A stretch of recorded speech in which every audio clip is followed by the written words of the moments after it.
0 to 60 in 11 and a half seconds. Don't threaten us with a race. This thing was not built. Well, I mean, back then that was actually considered speed. You know, Bing Crosby actually did one of the promotional pieces for this car. No kidding. And I'll actually show you real quick. You know what the most high-tech feature on this car is? I'll show you real quick. You ready for this? Here it comes. I like 1955. A power seat. Power fucking seat. Did they even have electricity in houses then? Dude, powered fucking seat in 1955. Is that not crazy or what? I love it. I love it, bro. No fucking power steering, but, you know. No power steering of any kind. Oh, God. There we go. Let's get out of here. No power steering. I gotta work it. We're good. There it is. Yes. There it is. In there like ill-fitting swimwear. Go. Take the wide turn. It'll probably be easier. Go. I love it. This is so great. Oh. Hello and welcome to a very special episode of the Strategy with Jason podcast, Las Vegas Drive Edition. Today, Jason is cruising in a classic T-Bird with Matt Koenig. They'll be jamming about life, love, and the Rockstar Auto Conference. Buckle in for an exciting drive with exciting scenes and some thrilling talks with your host, Jason Harris. What a beautiful day in Las Vegas, man. I know, right? Great day to be preparing for a great couple days. Yeah. Well, you know what? That's probably a great place to start talking. I mean, let's, lay it out for me, man. Like, what's going to happen the next couple days, how this whole badass thing started, what's the goal and objective behind it? When it first started, man, it was literally just something we said, let's just do it. Let's get a bunch of our friends together and let's just do it. Yeah, I mean, I had spoken at so many other conferences. I keynoted a couple, and Chris had been wanting to do one for a while, and I was like, nah, it's too much work. And I was right. It is too much work. It is too much work. And the reality is there are a million freaking conferences. So yeah. I was like, it's a red ocean, as Russell Brunson says. Yes. So I was like, we don't want to do that. I actually really like that book, by the way. Expert Secrets or .com Secrets, which one? Red Ocean, Blue Ocean. Oh, yeah, that's where he got that term from. Yeah. So, yeah, man, we just, back in 2015, we finally decided to do it. Mm-hmm. And Grant Cardone was so cool, man. He happened to be doing a Meerkat. He was live and telling people that they needed Meerkat. That dates it right there. It does. So back then in 2015, though, if you were to go back in the automotive industry, Grant and I were the only two people living on live stream. Yeah. In 2015, Periscope, Meerkat, we lived it. Yeah. And then Grant was telling people, look, if you're one day Chris called me in the conference room of our office and he goes, Cardone's talking about you, dude. And I was like, what? I'm like, and now you got to know the backstory, man. First two dealerships I worked at, I failed out of. 95, I got hired in a dealership. They put me on Cardone training. Yeah. And I learned how to be a good salesperson. I learned how to actually take care of a customer. So Grant was my celebrity hero for a while. Yeah. Right?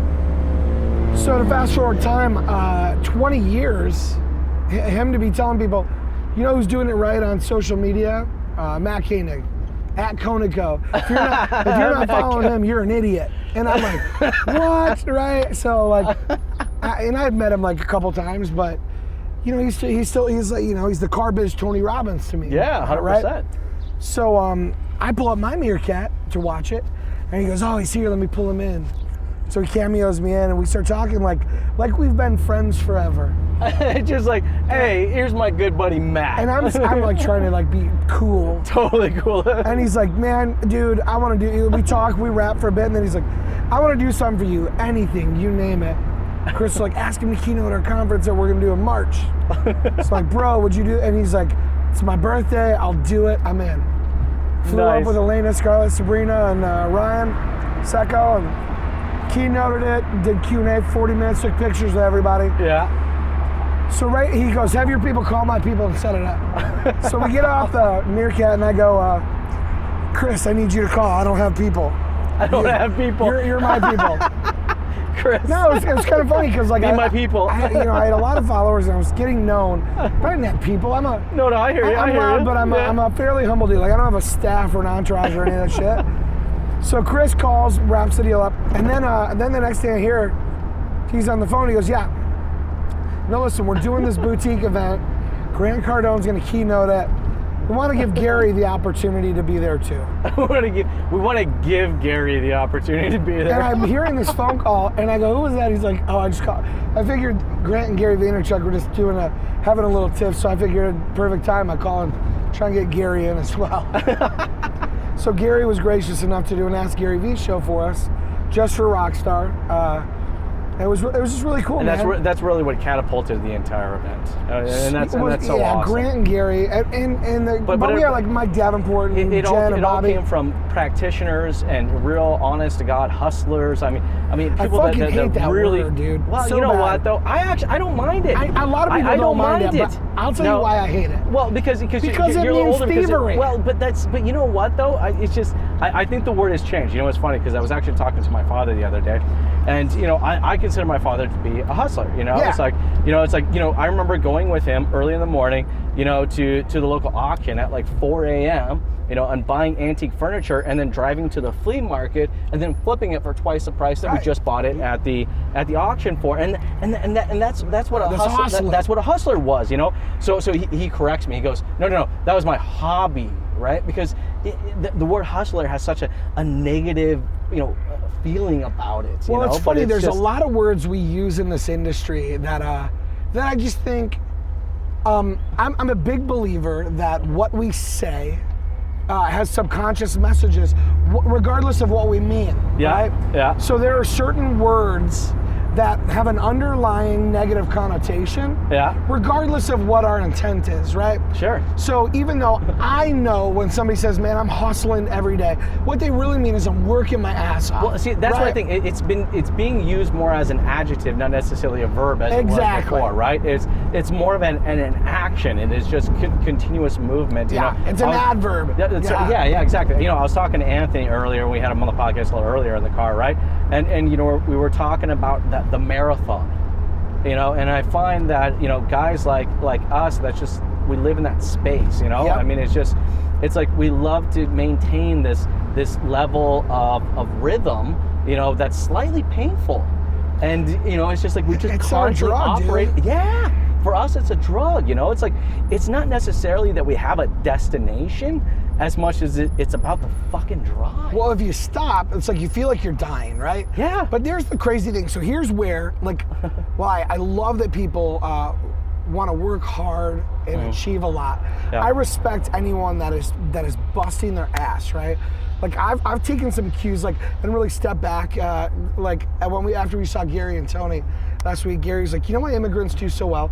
Because they come here, they live in squalor, they eat shit until they've got enough cash to pay cash for a business, and then they work their ass off.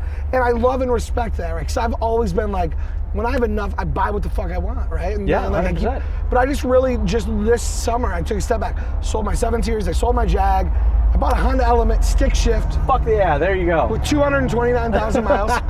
And I said, I'm going to eat shit until I have $1 million cash in the bank liquid. Yep. And then I'm going to go buy my Tesla Roadster and not eat shit. But here's why, so there's a couple things when we talk about words and the meanings behind them, right? Yep. There's 2 things. I don't just dislike the word hustle because it really means to pull something over on someone. Yes. But the other reason I've grown to dislike it is because there's this mentality that you should work like a dog 24/7. Yeah, that's a good thing we should talk about. I think that's bullshit. I agree. I honestly think, especially, I see a lot of young folks in automotive especially. Yes. Whose families are being ripped apart because the same shit I was told in the 90s, right? Work bell to bell, debt yourself because then you'll sell more.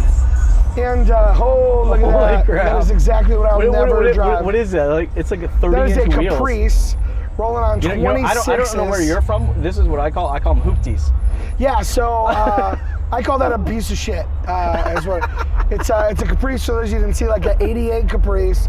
Like on 26s. Rolling on 26s, or probably 24s. Candy paint, like spray painted with speckles. It's funny though, good on him if that's what he loves. Yeah. But that's the thing, right? So we talk about the hustle like it's a good thing, and the reason I hate it is because it's not, man. These kids are burning the candle at both ends, and they're doing it with the ultimate goal of I'm gonna work so hard because one day I'm gonna have enough to not work hard. Yes. But the problem is for the next 30 years, you burn through 2 or 3 wives, your kids don't know you, you miss every baseball game. Multiple places you work for. Yeah, you miss all the stuff. And I speak from experience, I didn't just do it in retail. I then went in the vendor world and then was on the road 4 days a week as a trainer. And yeah, did I make great money? Sure. Loved my S600. Loved all of it. You know what I didn't love? I missed almost everything my children did. Yeah. My children's mother, God bless her soul. I don't say it like she's dead, like she's alive. Yeah. She's a great human. But she raised our kids. And it's Mother's Day, so arguably why they're good. Out there, right? Yes, Nicole is a great mom. And she and her husband, Richard, fantastic humans. But so she did all the work. You know what I mean, bro? And my kids love me and I love them. But fact of the matter is, I hustled so hard for 20 plus years and missed all this. And now when I look back, I go, none of that shit was worth it. Yeah. None of it. I made good enough money, right? Yeah. Like, I lived well. We were debt free. I had a fucking boat. And here's the thing, I have no hate for wealth. I love wealth. Sure. I'm striving daily to attain wealth, but not at the expense of love and happiness. And I don't just mean for me. I mean, like, for my wonderful girlfriend who I love to death. Yeah. For my children. Yeah. You know, that's my life. 100%. So I hate hustle.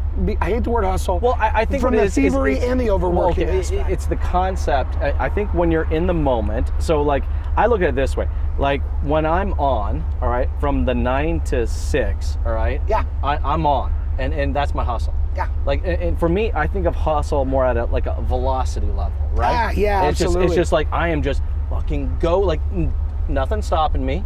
Yeah, you know, bro. I don't got time for phone calls, don't got time for eating food. You know, I'm in it, right? I mean, should do if I less get one, food I know, I should. If I get, you know, what's funny is a lot of people go, Jesus, Jason, don't you just eat all day long? And I'm just like, no, you're seeing the one meal a day. That's pretty much when I get filming. No, that's I just got on this help. Like, so it's funny that we're talking about that because, like, I just got on DNA-based supplements, right? A buddy and I got into this. There's a company called Euphoria. They went public about 7 or 8 months ago. Euphoria Science, and they literally, like, just like 23andMe and those guys, you swab your stuff, you mail it in, you get back your DNA snips, right? And it tells you. You're hacking. Well, yeah, you're biohacking, right? Yeah, biohacking. So it tells you, like, I dig that. One or both parents set you up. Green for success. Yellow means one parent's DNA kind of robbed you. Yeah. Red means both parents' DNA set you up for failure in that area of your biology. And then what they do is they literally craft custom supplements. Yes. Specifically for your DNA for the price of Starbucks, $6 Yeah. a day. It's the best shit ever. So now you're not going and buying, like, you know, DHEA or a bunch of other shit you think is good because someone told you needed it for your joints when really you don't. Yeah. The reason that you're struggling is because of something else and you're not offsetting that. So I just got on that kick and I've noticed a couple things. One, my energy is phenomenally better.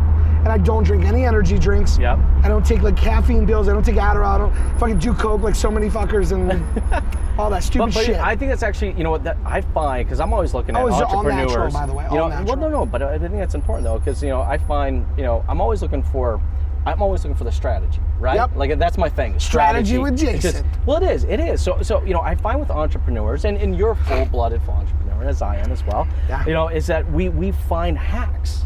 And it's like, it's not that we want to, you know, work 18 hours a day. We find how we make 18 hours a day fit into those 9 to 12 hours a day, you know? Everything's moments, bro. That's what it is, but it's always moments. pushing. You know, That's a funny it's the thing, marathon, not the sprint, right? And if people look at, you know, they see us, but here's the funny part that a lot of folks don't know.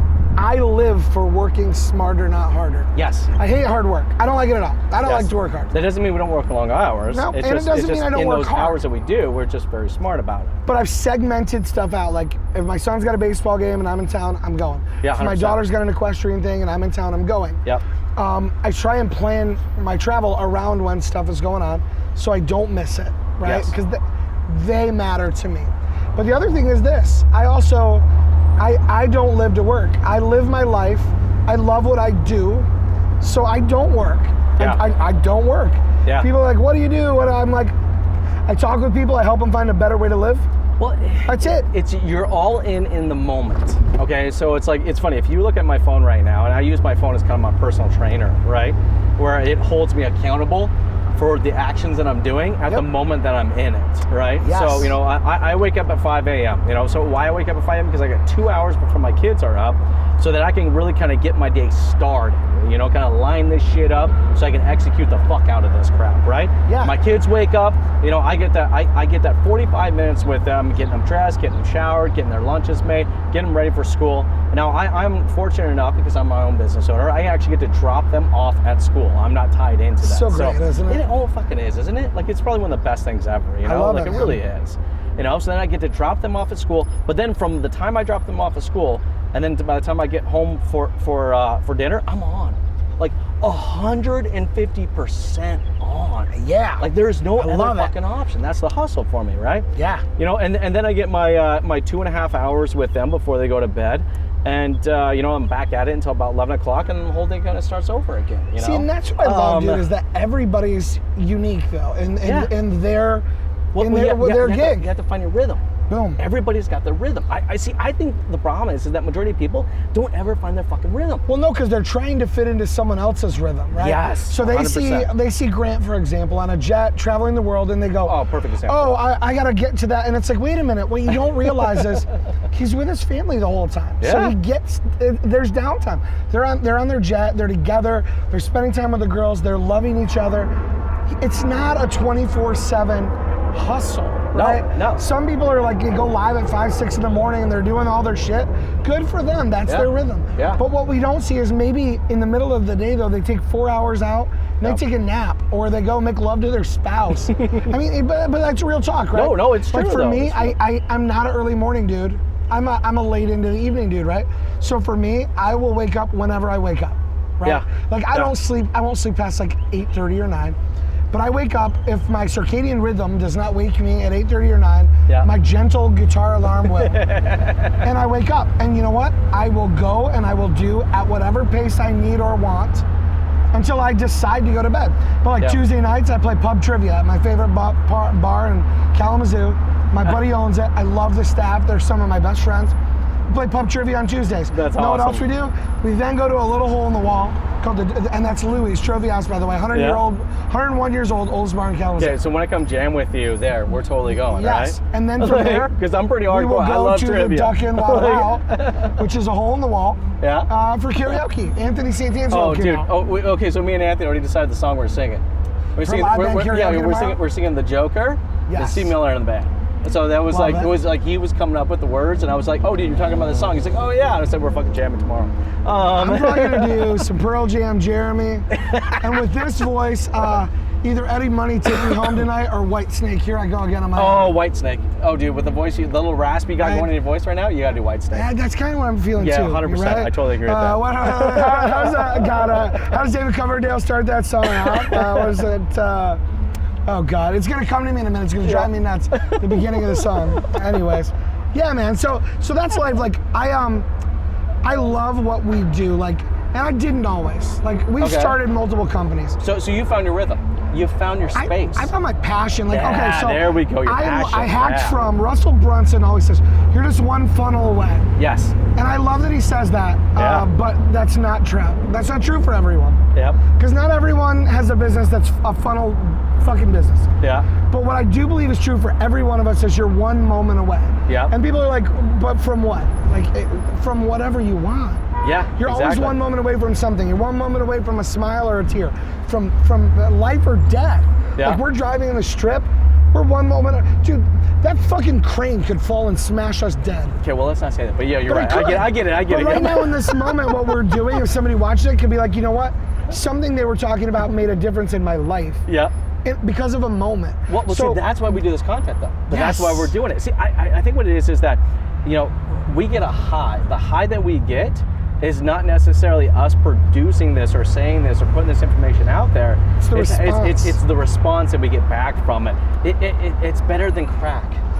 So it is, dude. But here's the crazy part is like the response feels amazing. But one of the things I really learned from Tony Robbins, and I talk about him a lot because he is a mentor of mine, although he doesn't know it. Elvis on a hover round. Shout out My to life was Tony complete. That was so great. But is this? He said you'll experience a breakthrough in your life when you trade expectations for appreciation. And I ran into an issue because 2015 and 16, man, I produced stuff just for the sake of going, I want to produce great stuff and share it. I didn't give a shit. Just for the sake of doing it. Yeah, and I didn't care. I wasn't expecting there's a lot of people out there that are need stuck to go in this live, space. people need to whatever. But here's the thing, that was smart and better. Well, because what happened was I started shifting going. You did it. That's the key. You just did it. You started it. The problem was then I started producing content and I did it to get a result. Yes. And that's, in my opinion, that's a fucking mistake. Yeah. Because then when you produce content just for the good of, I want to share these things with the world.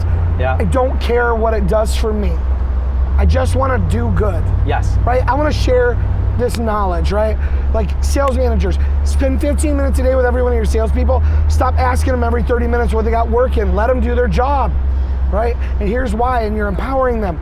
And putting that out there is one thing, but when you start counting the likes and the comments and the followers, then all of a sudden are you really doing it for the right reason? No, you're doing it for social vanity. That's why you're doing it. You're doing it for for that crap, right? It's just like, boom. Well, you know what it is I think people don't do it for, well, you got to at first know what your passion is, right? And once you know what your passion is, through passion comes authenticity. See, well, what's your passion? Well, that's right. When you define your passion and then you're able to communicate your passion, that's authentic, and that shit can actually drive through individuals, and people can get value through that. But if you're just making shit for the sake of doing it, well, people read through that bull crap pretty fast. Yeah, and if you're just making stuff because you're trying to go, I need to produce 5 posts a day and 3 live videos, and I try and tell people, like, you don't have to go live every day. If you don't have something that can impact someone's life, or you don't have an update that they need to know about an event or something, then just don't do it. Well, see, and that's the thing. I would push them to go live every day, and the reason they haven't gone live every day is because they don't know their passion yet. Well, they don't feel that space, that truth. energy where they know where to go with it. There's some truth to that, man. And of course, I say that, and I don't go live. Well, right? But here's the thing. There's some truth to that. Like, I know my passion, but I don't go live every day. You know why? Yeah. I try and wait until I genuinely feel like, what I'm about to say is going to have a good impact. But here's the other thing, dude. Not everything's meant for everyone, and I'll share what I mean. You have to know who your audience is. I had the privilege and honor of having 2 great conversations. A lot of people don't know this, but if you go to Koenig.com, one of the things I'm really passionate about is helping people learn how to share their voice, right? How to share their passion. And a friend of mine, Joe Zakretsky, I love him to death, great dude in Kalamazoo. He's been working in the same place since high school. He's management level in the company that he's with. He's successful, he does a good job, his bills are paid, a happy guy. Fit, he has a great life. I love this dude to death. And we started talking the other day, and he said, he's 48, and he said, I'm at the point where I don't want to go to the office anymore, man. Yeah. I want to learn how to be able to do something like what you do, where I can work from anywhere and whatever. And we were having this conversation, and it was a great dialogue, and I said, the first thing in doing that is knowing if I already had enough money to live, what would I be doing? Yeah. And I know a lot of people say, I'd go be on a boat. All right. But once that got boring after 2 weeks, what would you do? Like, what would you go, you know what I'd really like to do? I'd like to build birdhouses. Yeah, right? Sure. Whatever. Why not? I want to do an online, teach people how to play poker, whatever it is. Once you've got that, like, you know what I'd really love to do? Once you can start that sentence and end it, now we can frame in something. Yes. So that was one example. As we had this great dialogue, and it was like, he was like, I've really got to sit down and write that out. Now, the way that I learned that was like, you write down, brainstorm for like 2 minutes, everything you want to do in your life. And then you spend the next 5 minutes crossing off all but 10. Yeah. And then you spend the next 5 minutes crossing off all but 3. And then you put those in the order of what you really want, and then you frame it in. Yeah. So flip the script last night, I'm out at Louis, and one of my good friends comes in. He just went through a really tough breakup, okay? So here we go, we're taking this out of business, but it all comes back together. Goes through a really tough breakup, and he was so angry because he got in a fight with his ex's ex. Oh. The guy's a douche, not my friend, the other guy. Yeah. Guy's a douchey guy, whatever. And my friend just had enough, they're all on the river, and he just told the guy, he's like, we're gonna do this, and we're gonna do it. No and fun. the guy starts doing this, and my friend just clocks him. And these are adults, by the way. Yep. I'm not saying that was a wise choice. Yep. Which is where the story will come full circle. So everybody breaks them up. Then the other guy comes in, Superman sucker punches him. Oh, it's horrible. geez. So my friend last night says, that guy may show up, and if he does, I'm going to kick his ass. And I say to my friend, why? I'm like, you hit him, he hit you. Why do you want to do that? So we're talking, and he says, I'm so upset, and I used to have all these nightmares when I was a kid, and then I got into martial arts, and the nightmares went away. He goes, but since this altercation, they've come back. And I said, those nightmares have nothing to do with the altercation. Yeah. He says, what do you mean? I said, they have everything to do with what you decided you feel about yourself after the altercation. 100%. So here's the problem. That's how you feel about it. Because he shared, other friends were like, dude, you shouldn't get into it with, and I'm like, but you're setting expectations for how they should feel about your life. Yeah. Instead of just appreciating the good moments you have with them and not caring about expectations others have set. But the problem is you've set expectations for other people, and you can't control that. No. And we had a dialogue last night. I go, you have a moment right now, and in this moment, you're choosing to be angry and upset and frustrated about shit you can't control. Yep, 100%. So why? Why not live in this moment and go, I'm gonna enjoy this moment right here with my friends who I love and I enjoy, and we're gonna have good moments now. And who gives a shit about that other guy and what his life is and what he does? Yep. And it's like we had this talk, and we were hanging out, we had a good time, and he comes over, he gives me a big hug, he's like, dude, you know what? I needed this. I love you, thank you. And I'm like, there's nothing to thank me for, bro.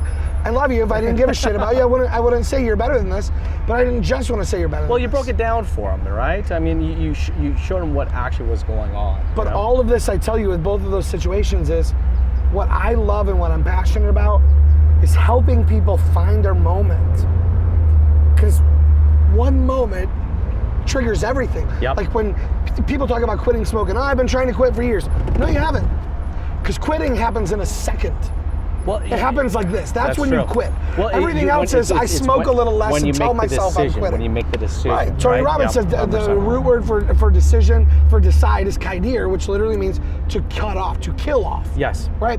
So that's the thing. Everything happens in moments. So that's why I always say, I love helping people find that moment where they have that aha and they go, this is it. This is what I'm going to do. Yeah, exactly. That's not what I should.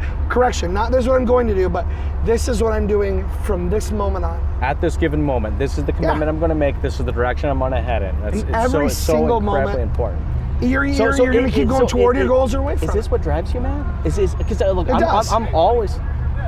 It's a 55 T-Bird. Don't call it a vet. I'll give you a hard time.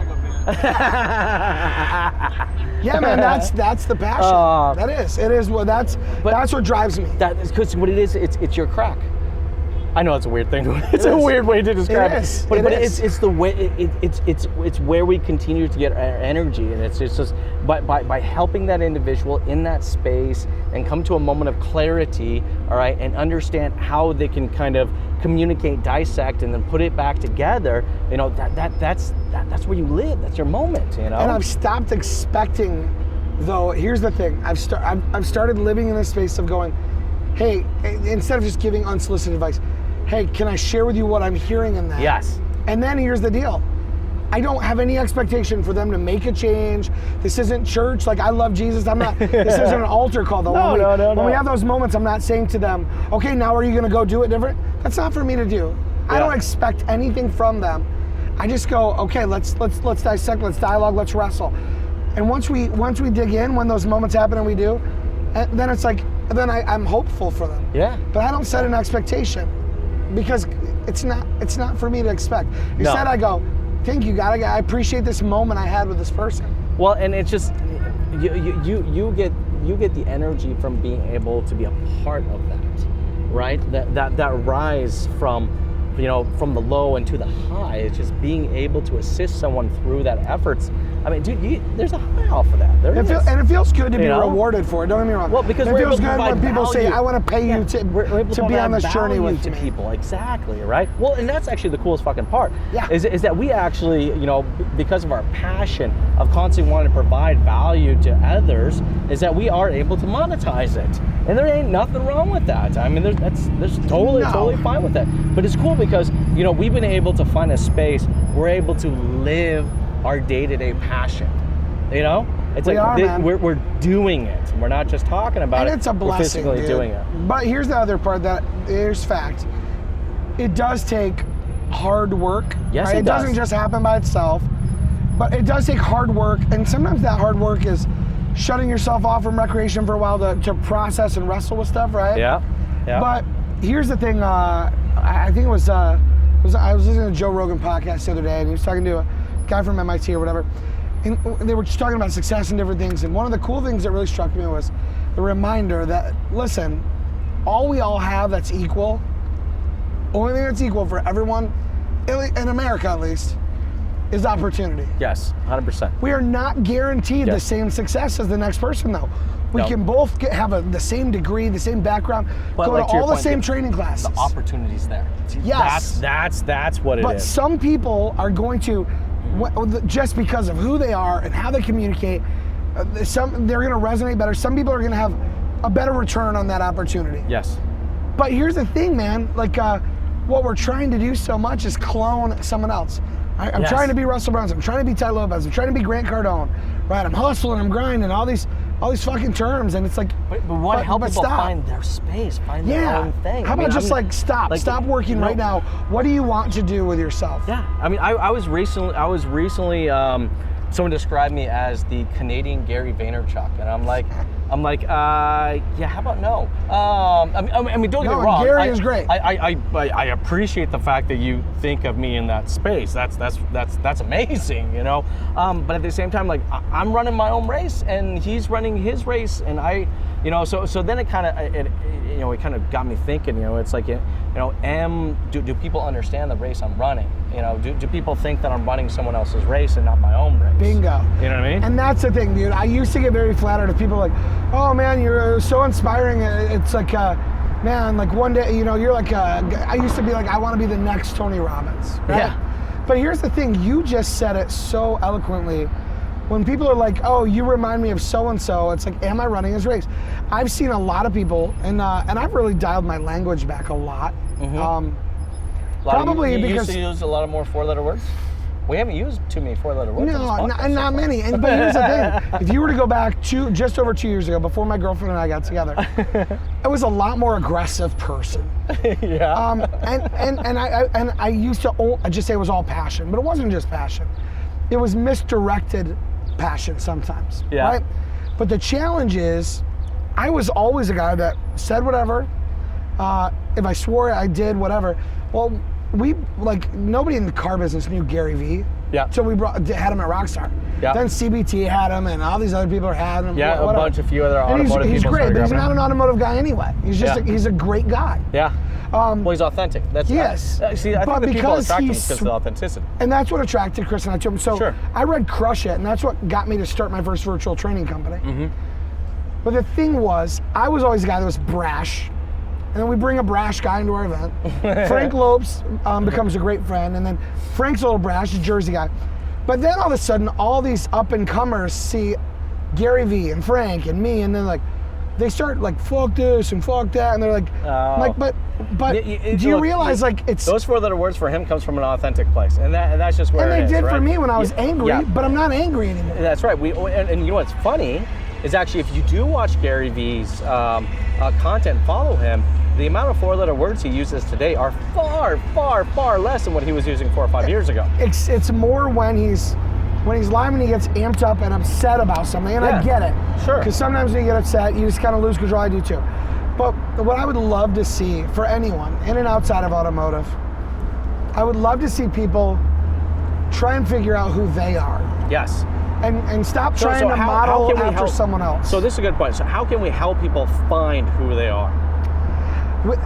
The way that we can help them is to continue to ask the tough question. Yeah. I worked for a sales training director when I was a sales training manager at cars.com. Yep. I had read a lot about NLP. And one of the things I used to pride myself on was when I would go and meet with a client, because I was all over the country, north, south, I would ask like four or five of the same questions to everyone. Yep.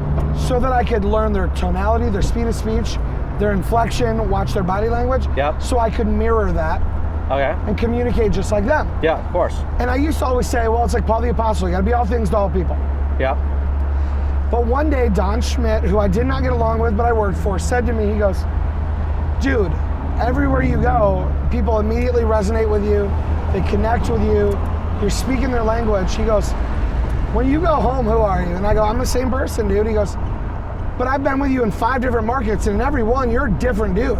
Yeah. And he goes, so who are you when you're home with a wife and kids? I'm like, I'm the same. He goes, okay, what about when you're alone and you peel back the layers of the onion? What's underneath? I go, there you go. I don't have a fucking clue. Yeah, see, that's where we have to find some discovery time, right? And so I started spending a lot of time, for me,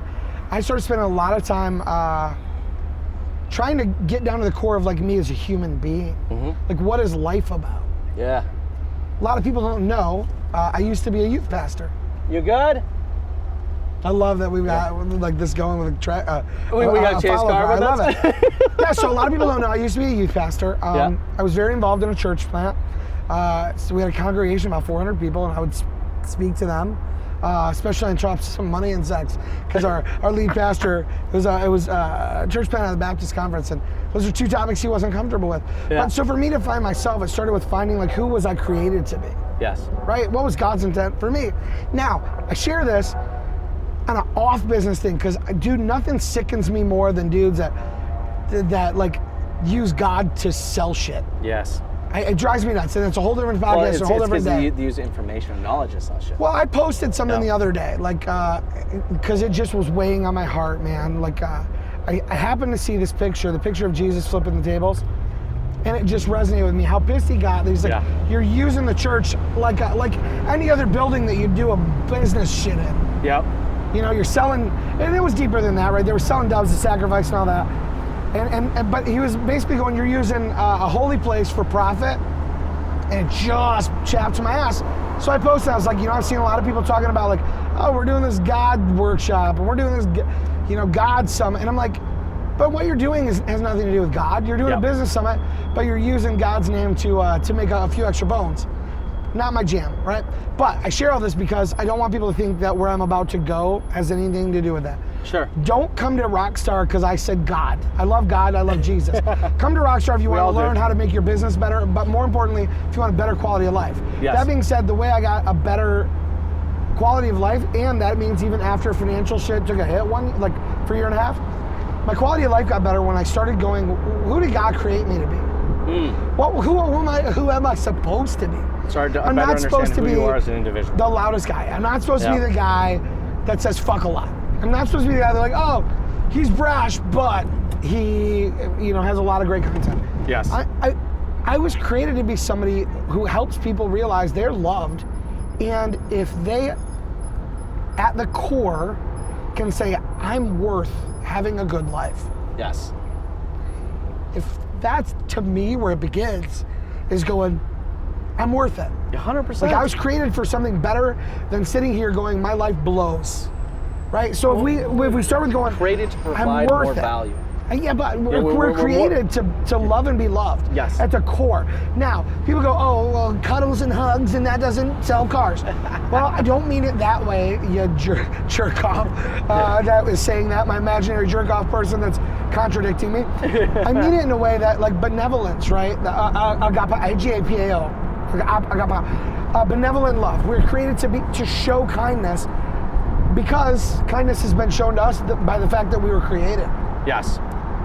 Now, some people think that's too simplistic, whatever, but to me, if we start there, that's a hell of a framework for everything else. Oh, no, 100%. And that's kind of that original part, all right? Yeah. Well, people like see me say like I'll comment on one of my friends, say, I'm like, I love you, brother. Like, I love you, man. And for people, it seemed very weird to them at first, because of this crazy shift in my communication over 2 years, from fuck this and fuck that guy to seeing me be like, you know what? I appreciate what you just said, man. I love you, dude. They're like, did you say I love you to that dude? I'm like, yeah, because I love him, dude. And he's a good human. And I think the point is that we need to take the first step of trying to really kind of learn who we are, all right, what our talents are, and what our passions are, so that we can, so we can translate that out into value, not only for ourselves, but value for other individuals. Truth. And I don't think everybody is, now don't get me wrong, everyone's not wired to train and teach and do events and be a coach and be an entrepreneur. Not everybody's wired. Yep. While everyone has the opportunity, that is not how everyone is wired. For some people, it comes natural to a degree. Yep. For some people, it takes so much work.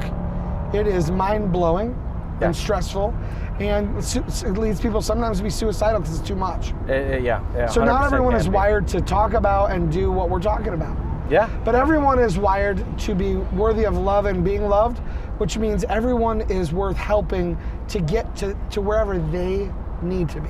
Yes. If someone is wired and their education, their DNA, their biology, their upbringing, if they're wired to be that cashier at Speedway gas station and they're happy, God bless them. Man, that's your passion. Own it. You know, like Be the best McDonald's 100%. server you could be in the whole wide world. 100%. I support you. I love you. I appreciate you. Be that. Yeah.